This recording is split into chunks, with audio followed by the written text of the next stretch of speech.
তৃণমূল নেতাদের তোলাবাজির কোপে তৃণমূলের তারকা সাংসদ দেবের ভাই তৃণমূল কর্মী হয়েও ক্ষোভ উগরালেন দলেরই বিরুদ্ধে। অভিযোগ, আবাস যোজনার বাড়ির জন্য টাকা আসলেও সেই টাকা তুলে নেতাদের দিয়ে দিতে হয়। দলের নেতাদের পাশাপাশি দাদা দেবের বিরুদ্ধেও ক্ষোভ রয়েছে তার।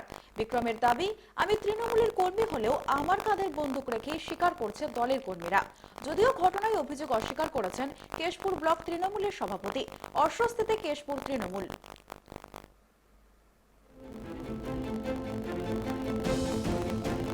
পশ্চিম মেদিনীপুর জেলার কেশপুরে শাসক দলের গোষ্ঠী কোন্দল নিয়ে কয়েক মাস ধরেই লাগাতার অস্বস্তিতে দল। আবাস যোজনা ইস্যুতে তোলাবাজির অভিযোগেও বিদ্ধ ছিল। এরপর দলের নেতাদের বিরুদ্ধেই ক্ষোভ উগরে দিলেন তৃণমূল কর্মী সাংসদ দেবের ভাই বিক্রম অধিকারী।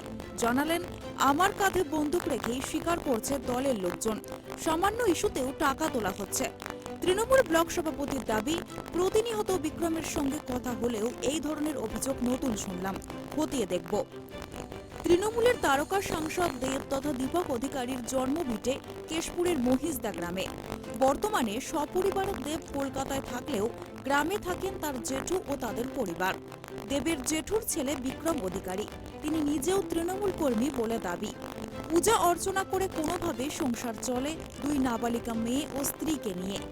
আমফান ঝড়ের পর মাটির টালের চালা বাড়ি অনেকটাই ক্ষতিগ্রস্ত হয়েছে, যার ক্ষতিপূরণ তো দূর, কোনো বাড়ি নির্মাণ করার বরাদও সে পায়নি বলে অভিযোগ। এদিন বিক্রম অধিকারী বলেন, 2016 সালে আমার আবাস যোজনার বাড়ি এসেছিল, সেই টাকা তুলে নেতাদের দিয়ে দিতে হয়েছে। অভিযোগ করার পরেও কোনো সুরাহা হয়নি। আজও আমি বাড়ি করতে পারিনি। একবার বাড়ির টাকা বরাদ্দ হয়েছিল, তাই নতুন আর কোনো বাড়ি পাচ্ছি না। ভিডিও থেকে বিধায়ক সকলকে জানিয়েও কোনো ফল হয়নি।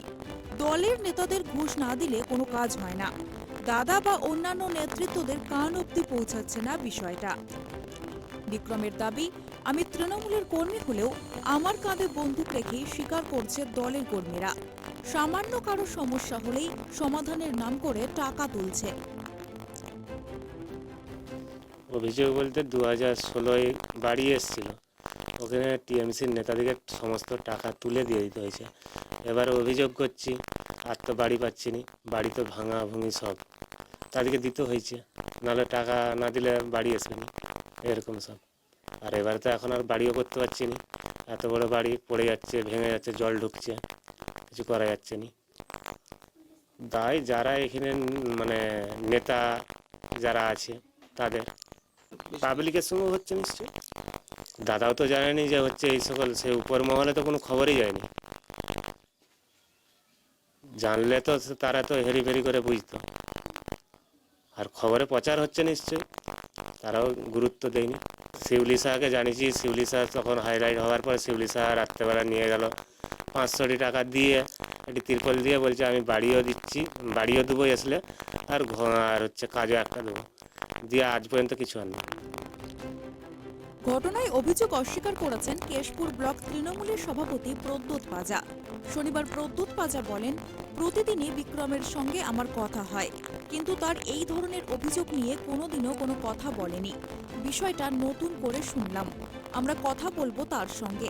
কেউ কোনো এই ধরনের খারাপ কাজ করলে দল ব্যবস্থা নেবে। সালিশি সভা করার মতো অধিকার দল কাউকে দেয়নি। তবে এই ঘটনায় চরম অস্বস্তি তৈরি হয়েছে শাসক দলে। পশ্চিম মেদিনীপুর থেকে শুভ চক্রবর্তীর রিপোর্ট, ট্রাইব টিভি।